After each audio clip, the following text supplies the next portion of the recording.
Haleluya. Salam Bapak Ibu Saudara. Apa kabar hari ini? Saya senang sekali bisa kembali berjumpa dengan Bapak Ibu sekalian pada hari ini. Kita sama-sama beribadah kepada Tuhan pada hari ini. Mari Bapak Ibu persiapkan hati kita, tanggalkan beban saudara. Kita akan fokus beribadah kepada Tuhan untuk memuji dan memuliakan namanya. Saya mengundang Bapak Ibu kita bangkit berdiri, kita akan sama-sama berdoa. Haleluya. Bapa kami dalam surga, hati kami melimpah dengan ucapan syukur kepada Tuhan pada hari ini. Atas kasih dan anugerah-Mu yang begitu besar, yang begitu dahsyat dalam setiap detik, bahkan setiap laku langkah kami. Engkau selalu besertaku dan berkat-Mu selalu tercurah bagi kami. Dan saatnya Tuhan, saat ini kami akan memuji dan meninggikan nama-Mu. Mari kuduskan kami Bapa, layakkan kami untuk beribadah kepadamu pada hari ini. Mari Bapak Ibu sekalian yang siap beribadah dan memuji Tuhan, sama-sama berkata amin. Haleluya. Kita bersuka cita, kita akan bersorak-sorai memuji namanya. Mari sama-sama katakan, Yesuslah pengharapanku. Dialah yang luar biasa, Dia Tuhan yang layak disembah.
Yesuslah pengharapanku.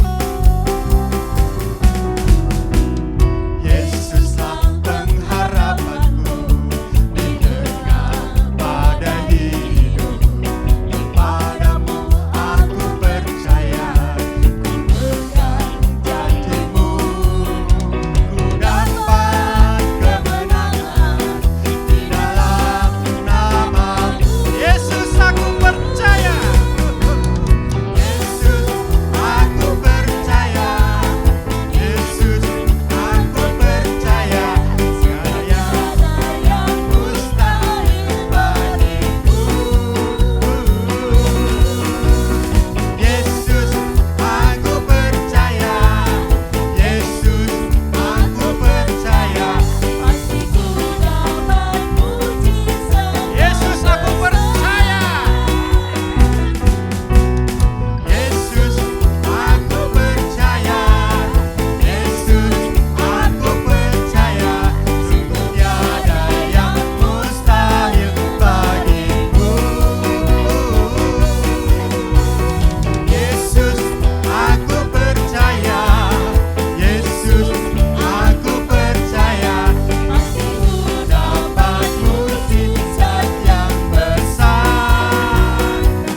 Mari Bapak Ibu kita persiapkan hati kita untuk mendengarkan firman Tuhan pada hari ini.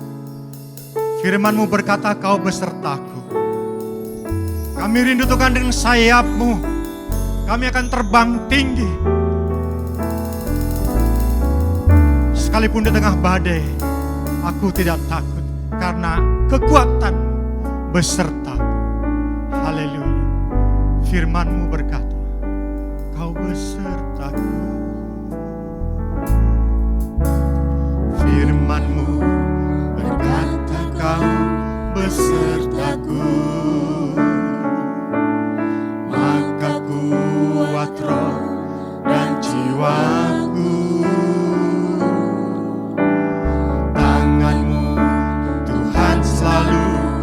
ku nantikan. Di setiap langkah ku percaya firman-Mu berkata Kau besertaku.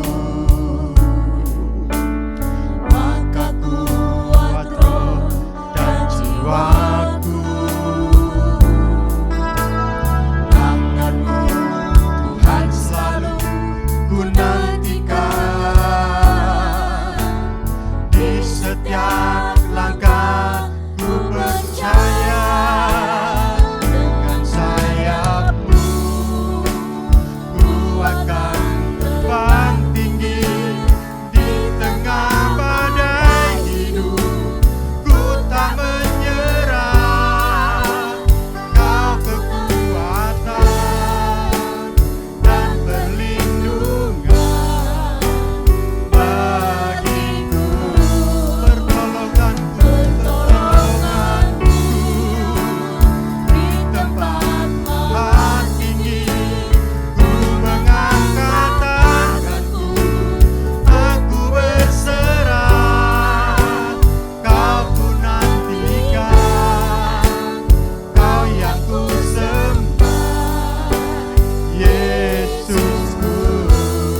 Engkau sungguh baik.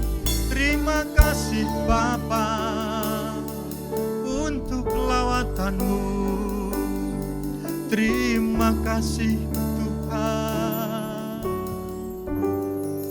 untuk kehadiran-Mu. Shalom, apa kabar Bapak Ibu Saudara yang kekasih di dalam Tuhan? Saya berharap semuanya dalam keadaan baik, sehat, dan tetap di dalam Tuhan, dalam kasih dan karunia-Nya. Dan kita semua terjaga, terpelihara di dalam kasih, dalam kebaikan-Nya.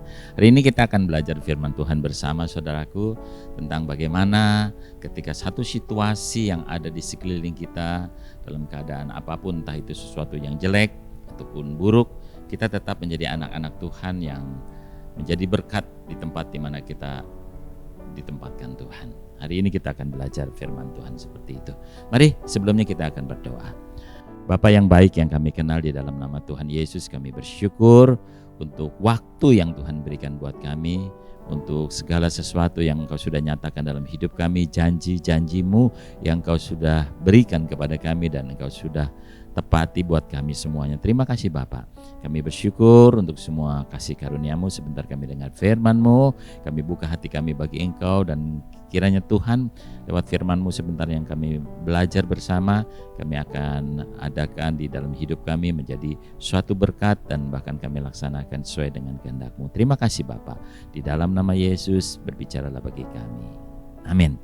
Bapak Ibu Saudara yang kekasih di dalam Tuhan, kita akan belajar firman Tuhan tentang satu doa yang Tuhan sampaikan di dalam Yohanes pasal 17 ayat 20 sampai ayat 23. Di situ dikatakan dengan sangat luar biasa sekali, ada satu doa yang berbeda saudaraku. Ini doa tentang kesatuan, tentang satu keintiman, tentang satu kedamaian yang diharapkan oleh Yesus Tuhan kita, dan itu disampaikan dengan luar biasa. Nah, di dalam Yohanes 17 ayat 20-23 firman Tuhan berkata, dan bukan untuk mereka ini saja aku berdoa, tapi juga untuk orang-orang yang percaya kepadaku oleh pemberitaan mereka. Ayat 21, supaya mereka semua menjadi satu, sama seperti Engkau ya Bapa di dalam aku dan aku di dalam Engkau, agar mereka juga di dalam kita, supaya dunia percaya bahwa Engkau yang telah mengutus aku. Dan aku telah memberikan kepada mereka kemuliaan yang Engkau berikan kepadaku, supaya mereka menjadi satu, sama seperti kita adalah satu. Aku di dalam mereka dan Engkau di dalam aku, supaya mereka sempurna menjadi satu, agar dunia tahu bahwa Engkau telah mengutus aku dan bahwa Engkau mengasihi mereka sama seperti Engkau mengasihi aku. Bapak Ibu Saudaraku yang kekasih di dalam Tuhan, kalau hari ini kita semua ada di tempat ini, ada satu hal yang kita bisa pelajari bersama, bahwa kita semua ada bersama dalam satu komunitas orang-orang yang percaya, orang-orang yang mengenal Kristus di satu gereja, entah persekutuan doa. Nah, di situ kita akan belajar bagaimana memahami situasi-situasi yang ada, memahami setiap orang bukan dengan pemahaman yang sempit, tapi dengan pemahaman yang Allah berikan buat kita lewat firman-Nya. Satu contoh misalnya, kita berpikir bahwa di gereja adalah kumpulan orang-orang yang baik, orang-orang yang suci, orang-orang yang kudus. Dan kita berpikir sebelum kita masuk ke gereja, sebelum kita menjadi orang Kristen, kita berpikir bahwa di gereja kita akan menjadi orang baik. Tapi ternyata ketika kita mulai menjadi orang Kristen, kita masuk dalam komunitas gereja, orang-orang berkumpul, apakah yang saudara pikirkan, harapkan itu terjadi saudara? Saya pikir bisa ya, bisa tidak. Kenapa saudara? Ternyata ketika kita masuk dalam komunitas itu, kita baru mengerti bahwa banyak orang dengan sikap dan karakter mereka dalam komunitas yang begitu banyak dari suku-suku yang ada di Indonesia. Kita bisa melihat karakter demi karakter orang-orang, termasuk karakter kita. Dan begitu banyak perbedaan-perbedaan dari sudut pandang kita yang selama ini kita pikir itu baik. Ternyata saudara, apa yang kita dapati? Ternyata tetap ada hal-hal yang bisa membuat pertikaian di dalamnya. Nah, Bapak Ibu Saudaraku yang kekasih, mari kita belajar bahwa ketika Tuhan tempatkan kita di satu gereja, di satu komunitas orang percaya, tentu Allah punya maksud. Tentu Allah kepingin supaya kita tetap bisa menjadi berkat di tengah-tengah lingkungan orang-orang yang begitu banyak dengan sikap dan karakter mereka. Kita tetap diharapkan menjadi berkat. Kita tetap menjadi berkat di dalam perkumpulan itu. Nah, saudaraku, kita harus belajar bahwa tidak semua yang kita pandang baik itu kelihatannya baik itu baik, ya.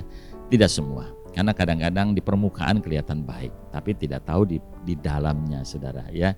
Kan kalau kita bilang dengan jujur aja, di gereja ini kan kelihatan semua orang-orang baik-baik, semua di persekutuan semua kelihatan mukanya baik-baik semua. Nah, makanya kita belajar jangan memahami orang dari sudut pandang di luar yang kita lihat, ya. Ada satu nasihat yang bagus, saudaraku, jangan menilai isi buku dari sampulnya. Kita bisa kecewa nanti.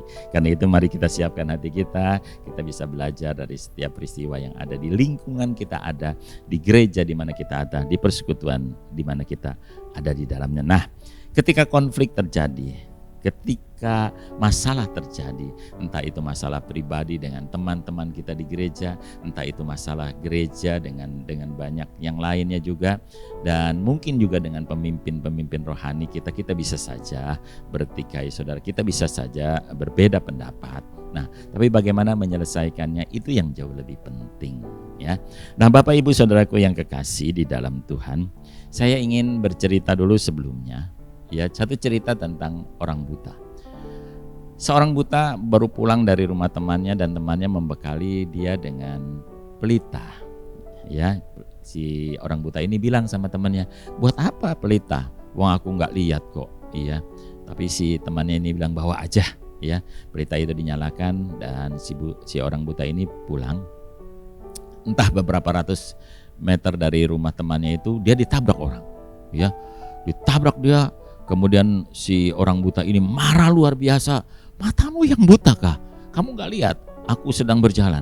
Si orang yang menabrak ini tanpa ngomong apapun kemudian melanjutkan perjalanan.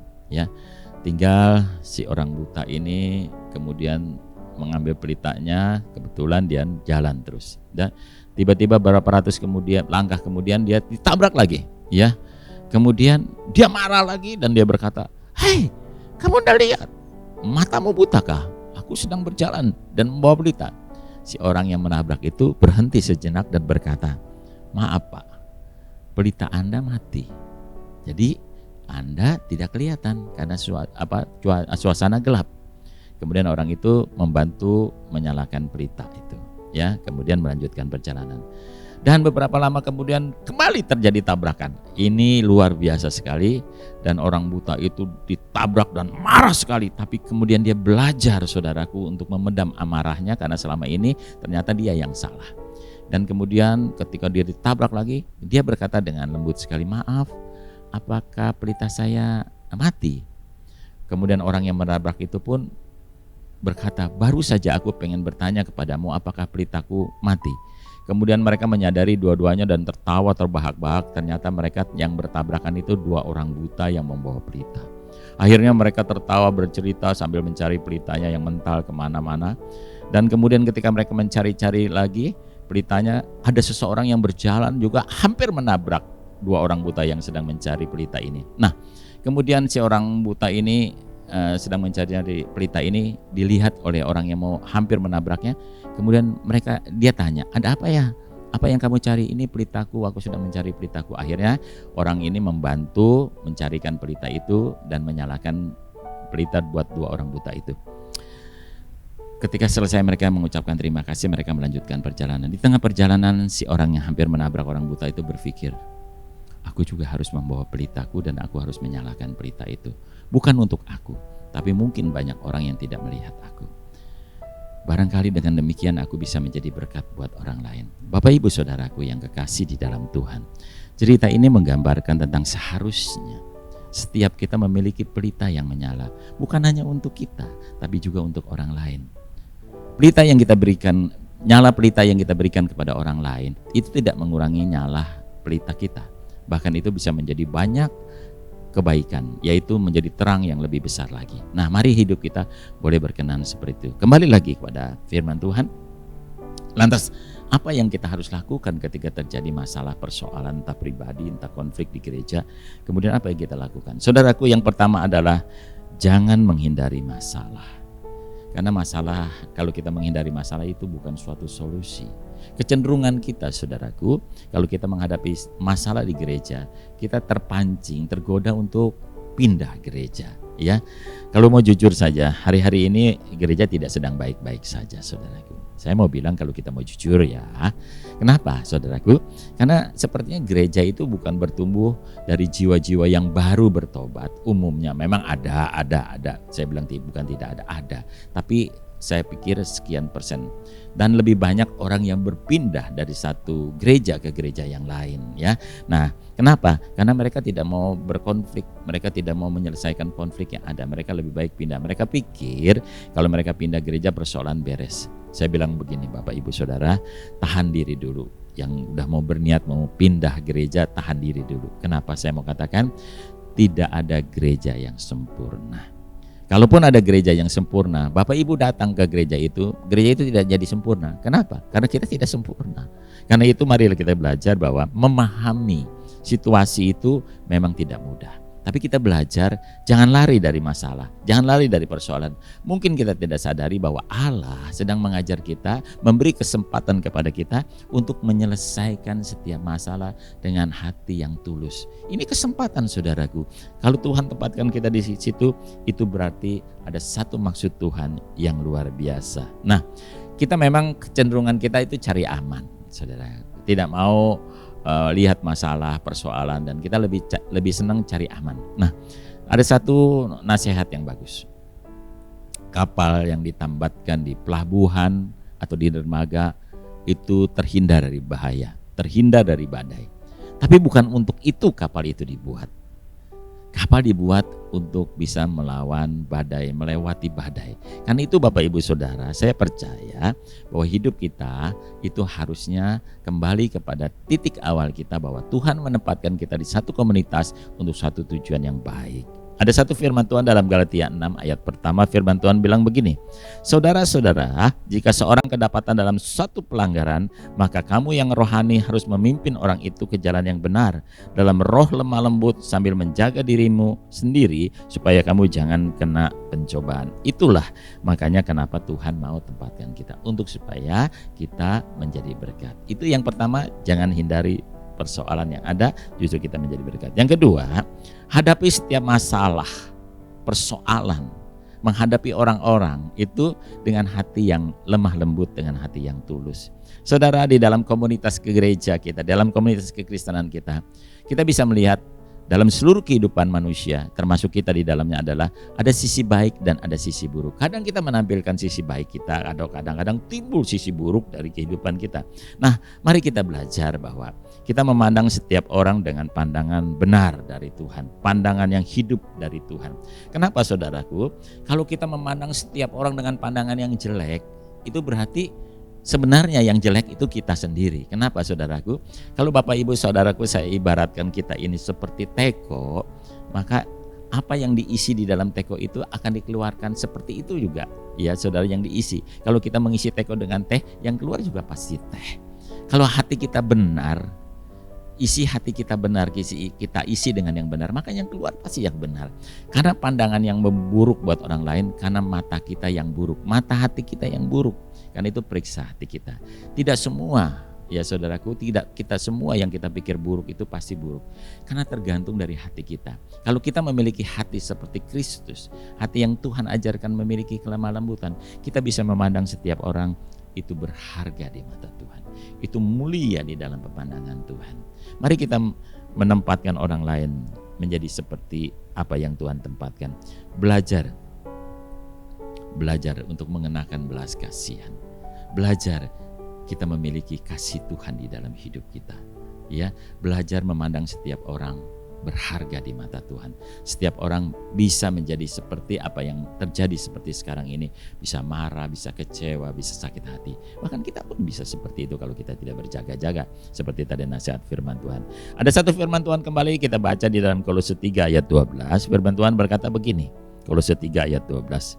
Sebab itu sebagai orang-orang pilihan Allah yang dikuduskan dan dikasihinya, kenakanlah belas kasihan, kemurahan, kerendahan hati, dan kelemah lembutan serta kesabaran. Ingat Bapak Ibu Saudara, kita dipanggil untuk menyalurkan firman Tuhan, menyalurkan kasih Allah kepada setiap orang. Jangan membuat orang lain justru bertambah marah dengan sikap kita, bertambah kecewa dengan sikap kita. Justru kita ada di situ untuk memberi kedamaian, pendamaian buat setiap orang. Jadilah hidup kita berkenan pada Tuhan, ya. Yang ketiga, saudaraku, Tuhan seringkali menjadikan diri kita ada di tengah-tengah konflik, di tengah-tengah masalah, di tengah-tengah persoalan. Supaya apa, saudaraku? Supaya Tuhan melihat pertumbuhan iman yang selama ini kita dapat. Tuhan akan melihat sejauh mana kita kuat di dalam persoalan ini. Tuhan ingin melihat sejauh mana kita bergantung kepada Tuhan. Itulah Tuhan mengapa tempatkan kita di tengah-tengah komunitas itu. Ada satu hal firman Tuhan berkata begini, besi menajamkan besi, manusia menajamkan sesamanya. Nah Bapak Ibu Saudara, barangkali kenapa sadar kita ada di tengah-tengah pertikaian, tengah-tengah konflik di situ, pada akhirnya justru kita belajar dari peristiwa itu. Justru kita belajar, kita diasah untuk lebih baik, untuk lebih benar, untuk lebih sempurna di dalam Tuhan, supaya kita bisa melihat dan memandang setiap orang itu sekali lagi berharga di mata Tuhan. Nah Bapak Ibu Saudara, sekali lagi, gereja itu bukan tempat-tempat orang kudus. Jangan salah mengerti. Gereja tidak membuat saudara kudus. Saudara tidak dikuduskan oleh gereja. Saudara tidak sempurnakan oleh gereja. Gereja adalah tempat di mana kita sedang diperbaiki. Gereja tempat di mana-mana orang-orang sedang diperbaiki oleh Tuhan supaya kita menjadi baik, dan lebih baik lagi. Yang bisa menguduskan kita, yang bisa membenarkan kita adalah kasih Kristus. Kebenaran firman Tuhan yang kita terima, kita jalani dalam hidup kita, itu yang membawa kita kepada kekudusan. Bapak Ibu Saudara, mari kita belajar. Kita ada di tempat di mana kita sekarang ada, sekali lagi untuk bisa belajar, memahami, melihat karya Allah di dalam hidup kita buat setiap orang, ya. Marilah kita menganggap semua orang itu berharga dalam segala hal. Dan yang terakhir adalah, saudaraku, mari kita belajar untuk menjaga satu kesatuan seperti harapan di dalam doa Yesus. Ketika saya membaca doa Tuhan Yesus tentang kesatuan, saya berpikir, kenapa Tuhan berdoa seperti itu? Sang Maha tahu pasti pada hari-hari terakhir menjelang kedatangan Tuhan akan terjadi begitu banyak gejolak, baik di tengah-tengah kehidupan bergereja, di tengah-tengah masyarakat, di tengah-tengah kehidupan orang Kristen. Makanya Tuhan mengingatkan kepada kita tentang doa ini. Hendaklah engkau menjadi satu sama seperti Yesus menjadi satu dengan Bapa. Nah Bapak Ibu Saudaraku yang kekasih, yang keempat terakhir adalah jagalah keesaan tubuh Kristus, yaitu kita dengan sesama kita, ya. Menyadari sekali lagi setiap orang punya sisi buruk dan sisi baik, ya. Jangan pernah melihat dan menghitung, menilai, menjumlahkan, ya, orang-orang dengan sisi buruknya. Toh kita juga punya sisi buruk. Kita belajar untuk bisa memahami orang lain. Kita sedang belajar, kita semua sedang belajar, ya.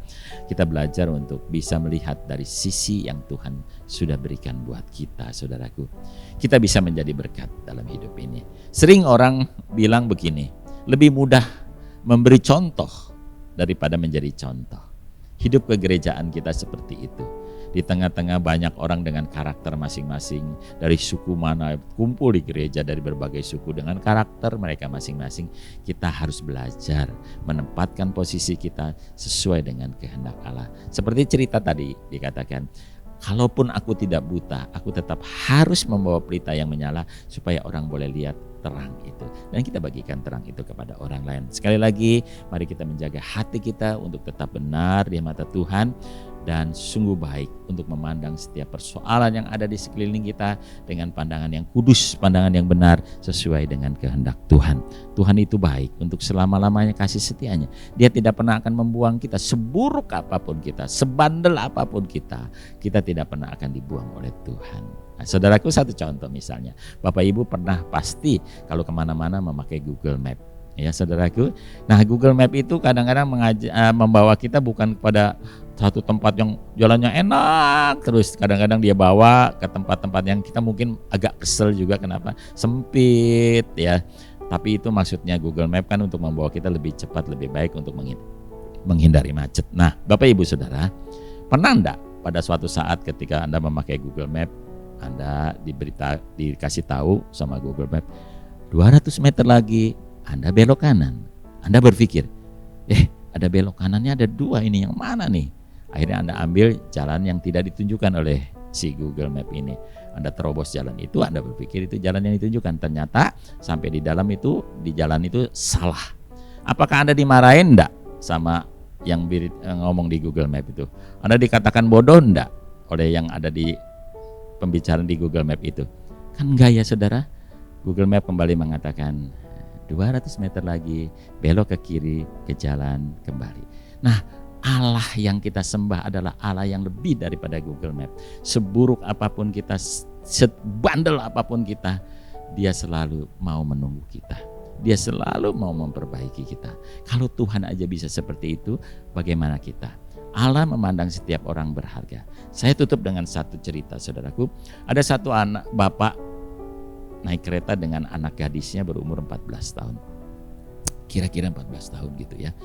Kemudian dia naik kereta, di tengah-tengah perjalanan si anak gadis ini lari ke jendela. Dia teriak, "Papi, lihat deh, pohonnya itu ngejar-ngejar kita loh, Pi." Wah, dia teriak, dia girang, dia ketawa, dia lompat-lompat. Gak lama kemudian dia duduk, kemudian dia lari lagi ke jendela. Dia lihat lagi, "Papi, tiang listriknya sekarang loh yang ngejar-ngejar kita." Orang-orang pun mulai agak terganggu. Salah seorang penumpang berkata kepada si bapak ini, "Pak, boleh enggak saya minta anak bapak untuk duduk diam dan tenang? Karena kami mau beristirahat. Tolong ya Pak." Si bapak dengan lemah lembut kembali menjawab, "Maaf ya para penumpang yang baik hati. Anak saya baru mendapatkan donor mata setelah 14 tahun dia tidak melihat. Hari ini hari pertama dia bisa melihat keadaan di sekelilingnya. Maafkan saya."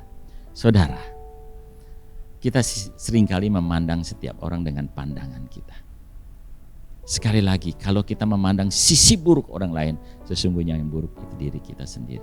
Kita cari senang sendiri, kita egois, kita nyari nyaman sendiri. Mari kita mulai belajar memahami situasi, memahami setiap keadaan, tergantung respon kita. Respon kita tergantung hubunganmu dengan Bapa di sorga. Itu yang paling penting. Seberapa jauh, seberapa dekat. Mari kita berdoa. Bapa yang baik, kami mau belajar. Kami sungguh mau belajar. Ketika Engkau menempatkan kami di satu komunitas gereja, persekutuan doa, di tengah masyarakat, kami tahu Tuhan, kami percaya ada maksud Tuhan yang luar biasa. Kami percaya Tuhan ingin menjadikan setiap kami menjadi pelita yang menyala, menjadi berkat buat banyak orang, supaya orang boleh tahu bahwa Tuhan yang kami sembah adalah Tuhan yang hidup. Di tengah-tengah pergaulan dengan sesama kami, di tengah komunitas orang-orang percaya, sering kami mendapatkan hal-hal yang mungkin tidak menyenangkan. Tapi ajar kami memandang setiap orang berharga di mata Tuhan, sebagaimana Engkau memandang setiap kami.